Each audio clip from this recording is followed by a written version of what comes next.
Buenos días, doctor Quino. Muy buen día, agradecido por la invitación. Yo quiero partir intentando pues calificar estos momentos entre el ayer y el hoy de la justicia y su relación con la política. Ayer, en un momento gubernamental poderoso, muy fuerte, de 2/3 de 20 años de gobierno, teníamos momentos incisivos de populismo punitivo. Es decir, desde las esferas del poder, procesar, encarcelar, exhibir aprehendidos porque roban un celular, hay que exhibirlos en el Comando General de la Policía. Populismo punitivo.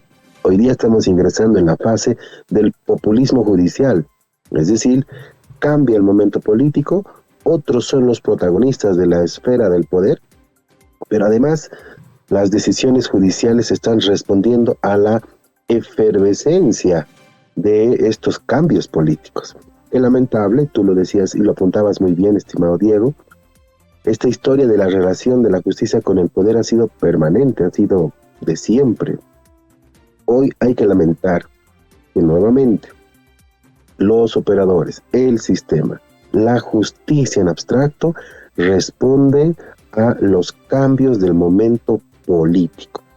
Si eso tenemos, no vamos a tener y percibir jamás, ¿no? Relación de independencia, relación de objetiva pronta, oportuna, transparente y gratuita, como manda la Constitución, y vamos a tener fallos, decisiones judiciales en las que vamos a estar a la espera de que se le ocurra al operador de justicia que por este momento, hoy la persona A, B, C tiene que estar en la cárcel, pero mañana ese mismo operador sobre la misma causa, sin nuevos hechos, dispone la libertad. ¿Cuál es la garantía de independencia? Eso es altamente preocupante. Ahora, cuando uno escuchaba a los candidatos a la presidencia y que libremente algunos colegas les preguntaban, bueno, ¿y qué va a hacer sobre este caso? ¿Qué va a hacer sobre, no, casos judiciales? Y como si llegase a ocupar un cargo que le permite abrir celdas, encarcelar a unos, liberar a otros, decían, no, yo voy a ir a encarcelarlo a tal y voy a liberar a este otro. O sea, ya se perdieron las formas de la organización del Estado en poderes independientes, es decir, realmente confirman que el Ejecutivo tiene la capacidad de encarcelar a quien quiera, liberar a quien guste o quien sea su amigo, su pariente, su compadre, yo qué sé, y al adversario hay que encarcelarlo. Esto también denota, por ejemplo, y sobre esta teoría se refuerza, digamos, el caso Consorcio, en el que se demostraba que un ministro de Justicia aparentemente coordinaba con jueces, con el Consejo de la Magistratura, con el Tribunal Constitucional. Es decir, ¿realmente está tan podrida la cuestión adentro? El sistema hiperpresidencialista que tenemos en vigencia con el modelo constitucional a partir de nuestra ley fundamental aprobada por voto popular el 2009, ha generado este esquema y ha degenerado la forma de ejercer el poder. Si un presidente puede designar vocal electoral en un órgano de poder, Tribunal Supremo Electoral, ese mismo presidente designa 9 vocales departamentales en cada tribunal departamental. Tiene un Ministerio de Justicia que, entre comillas, coordina con el órgano judicial, Tribunal Constitucional, Ministerio Público. Pero además ese presidente tiene su bancada representante en el legislativo. Él maneja todo, el legislativo, ejecutivo, judicial, electoral, tiene sus propios funcionarios presidenciales, los tiene en el electoral. Ese es el sistema hiperpresidencialista. Bueno, entonces hay un hombre muy poderoso, ¿no?, a la cabeza de la jefatura de Estado, sus subsiguientes, ¿no?, es decir, quienes están bajo su dependencia política, van a generar mecanismos de operatividad también a intereses políticos, ¿no? Y esto ha sido 20 años, y el anterior tiempo del MAS de forma similar. Antes era más inclusive descarado, pues, ¿no? Los partidos ponían magistrados en la justicia, es decir, Partido que tiene 30% en el voto, 30% de jueces, magistrados en la Suprema, en el Tribunal, instancias del órgano judicial, y era partidaria la elección. Es decir, este magistrado viene del MNR, viene del MIR, ya tenía nombre y apellido y la dependencia del partido de los magistrados. Bueno, además lo ha intentado camuflar poniendo un modelo constitucional de elección de magistrados, altas magistraturas, cúpula judicial, previa lista de autorización del Parlamento. El Parlamento aprueba listas y luego el pueblo refrenda esas listas. O sea, ha utilizado el legislativo, representantes del pueblo, para legitimar sus postulantes. O sea, no ha cambiado nada, ¿no? O sea, se han puesto antes la camiseta rosada del MNR, la camiseta naranja, azul del MIR, o la del ADN, negro, blanco, rojo, por la camiseta azul. No ha cambiado absolutamente nada. ¿Quién es el verdadero perjudicado de todo? La comunidad litigante, el pueblo boliviano, el usuario del sistema de justicia. Estimado Diego, si tú aquí en la ciudad de La Paz conoces dónde están los juzgados, en la calle Potosí, Genaro, San Ginés, están frente a frente la fiscalía y los tribunales de justicia. Y la gente cuando pasa por esa calle, ¿no? Los católicos se persignan y dicen, ojalá Dios quiera que jamás llegue a ninguno de estos estados judiciales, porque jamás va a encontrar justicia. No está en la ley. La ley puede ser perfectible. Puede ser perfecta, un modelo alemán, como tenemos el procedimiento penal. Tenemos ya la norma perfecta. El problema está en el operador, en el que interpreta a su luz, a su visión, a su pensamiento o a la forma de responder a sus intereses. El operador de justicia. El problema es el que administra la justicia, el policía que investiga, el fiscal que controla la investigación, el juez que da curso o no da curso. Allí está el problema, no está en la ley. La ley puede ser perfecta, pero si el que opera no responde a lo que manda la ley, lo que manda la Constitución, pues todo está de cabeza. Yo de manera personal conozco buenos jueces, buenos vocales, buenos fiscales y buenos magistrados, buenos consejeros de la magistratura. Pero lamentablemente el resto no está en este camino de cambio y de transformación que debía hoy ser protagonista. Revolución, reestructuración judicial. En buena hora que parte del propio órgano judicial, decir, bueno, ahora nos vamos a independizar formal, legal, constitucionalmente, mediáticamente, de las esferas del poder político. Claro, hace un par de meses ocurre el denominado caso Consorcio, y ahí se revelan grandes cosas. Hoy en investigación, seguramente mañana pasado tendremos la realidad de esas causas, de esos casos, y seguramente la justicia definirá, pero ¿qué se ha develado? Pretensiones, ¿no? Entre comillas, aparentemente, que desde el Ejecutivo defenestrar a un judicial y hacerlo cada vez más sumiso a los intereses de las esferas del poder político.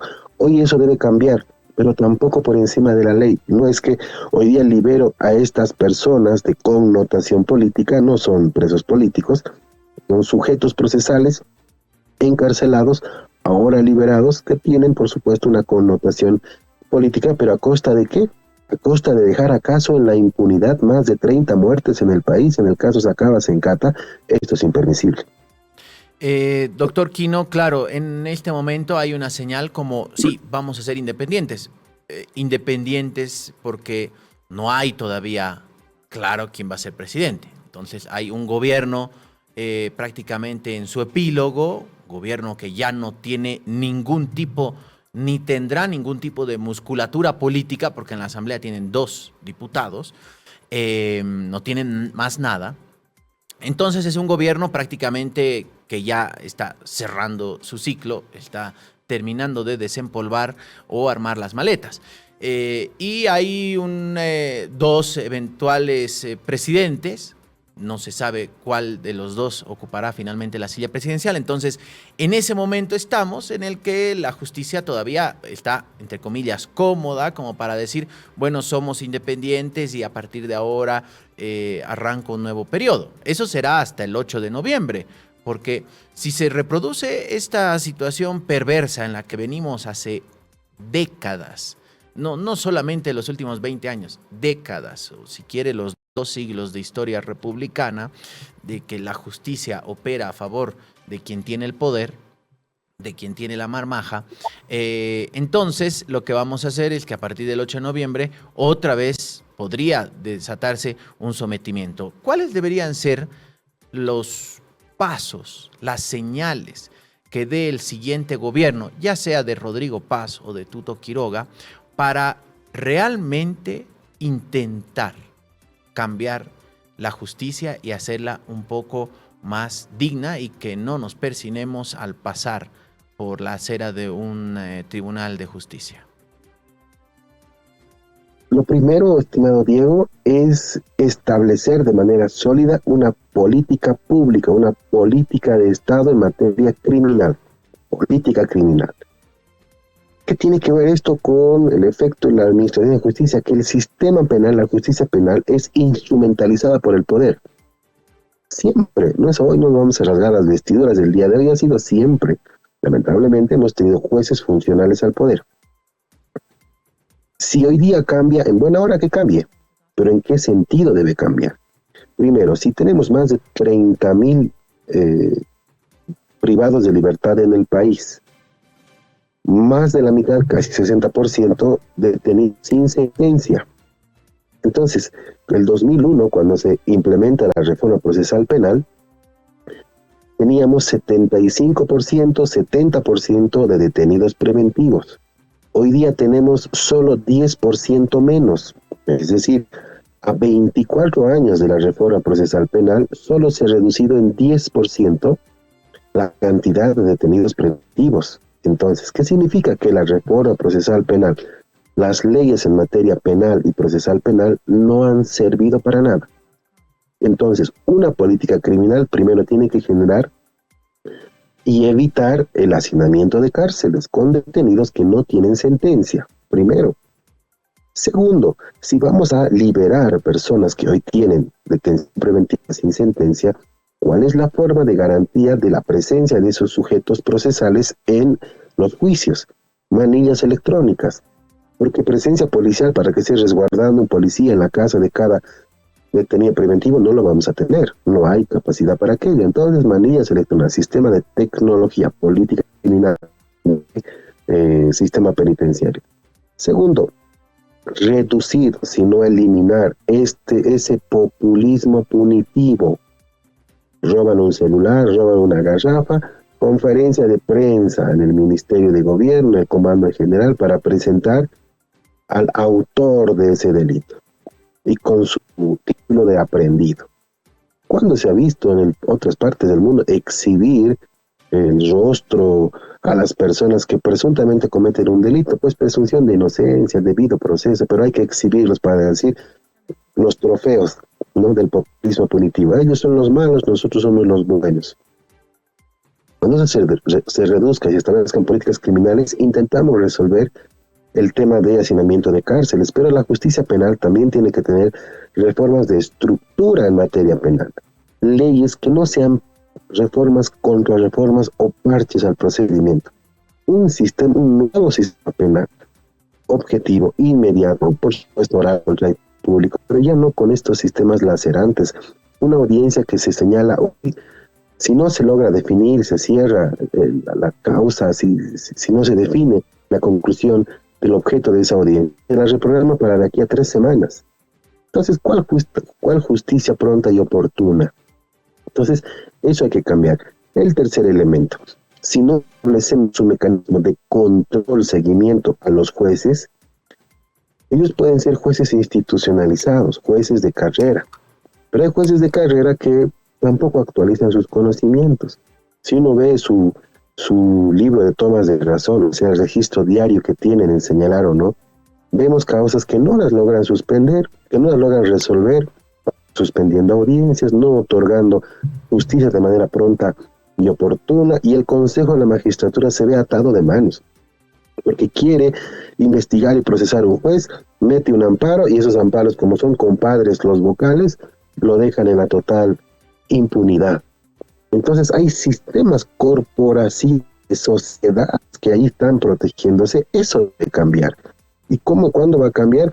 Cuando se genere una reestructuración judicial. Buen juez, bueno, pero en justicia hay que premiar, hay que tener sus mecanismos inclusive de ascenso, vocalías, magistraturas.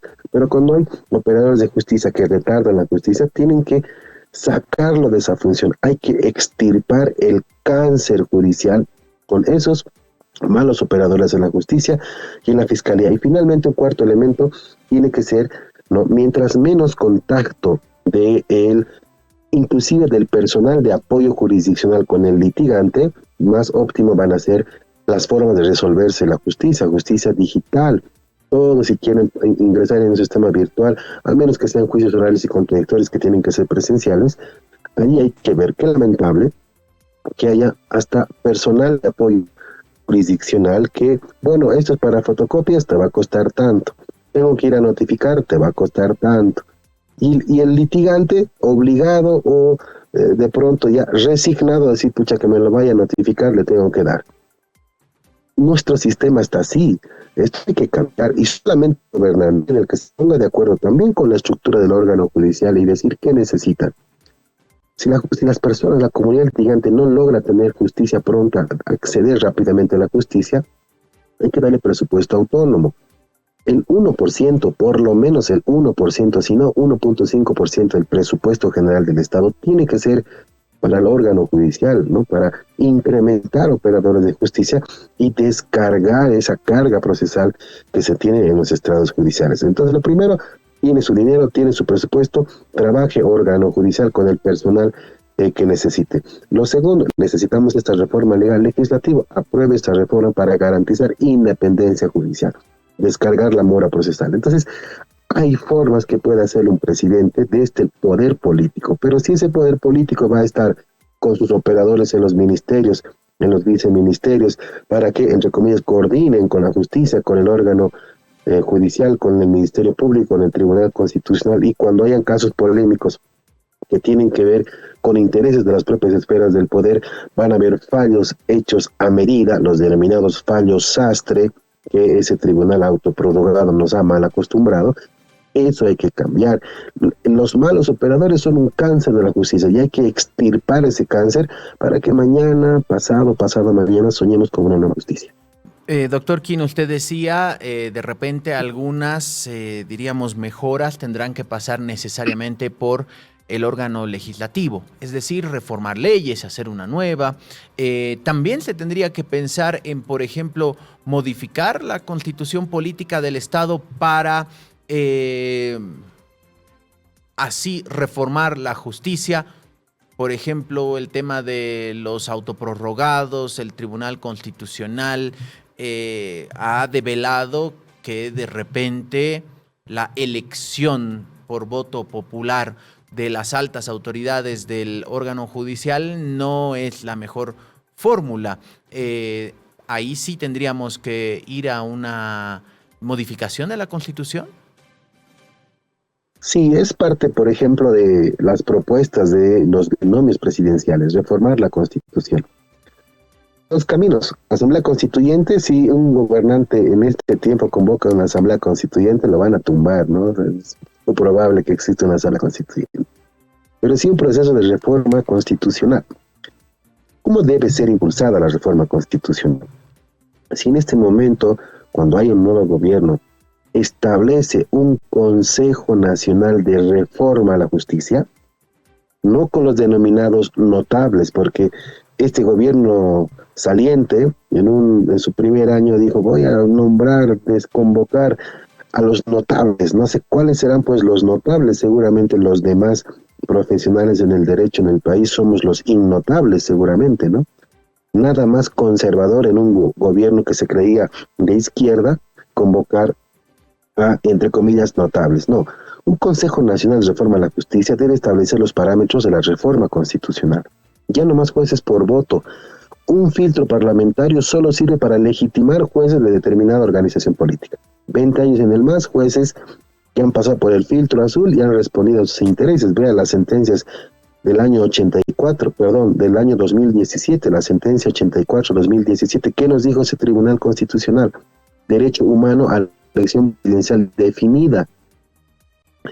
Este Tribunal Constitucional, 2025, ¿qué nos dice? Prohibida la reelección presidencial continua o discontinua. la sentencia 07.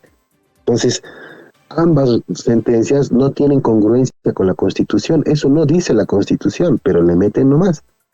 Entonces, eso hay que reformar.